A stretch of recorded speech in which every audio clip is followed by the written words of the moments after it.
है अर्जुन दाजे का नाम है। छत्तीसगढ़ में एक गाँव है अर्जुन दाजे का नाम है। करिया नरवा ओ अमरैया होया बिरद के चाव है। लोक रंग आहा लोक रंग आगे लोक रंग।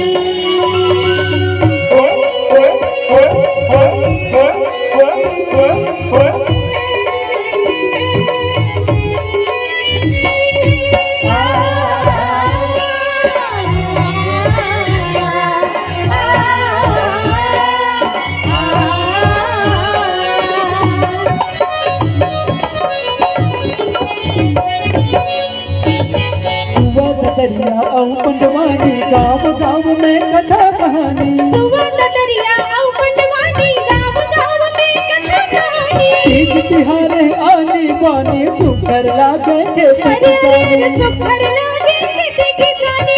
हो दस जवारा पर्वत दरिया गाते तुला सुनाव रे। लोक रंग आहा लोक रंग आगे लोक रंग।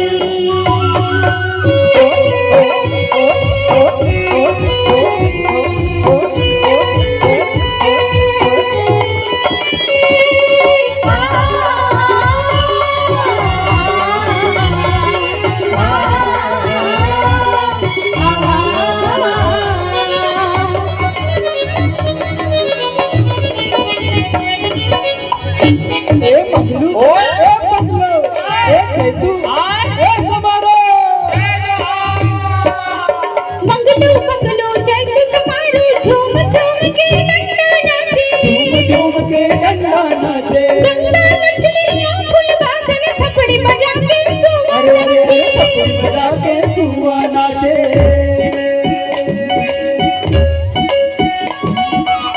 हरि राम मोर नाना मोर नाना हो। हरि राम मोर नाना मोर नाना हो। हरि राम मोर नाना।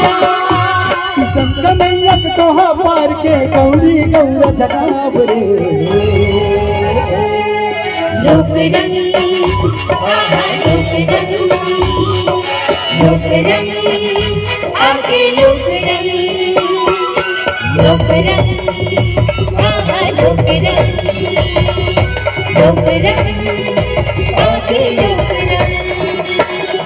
लोक रंग आहा लोक रंग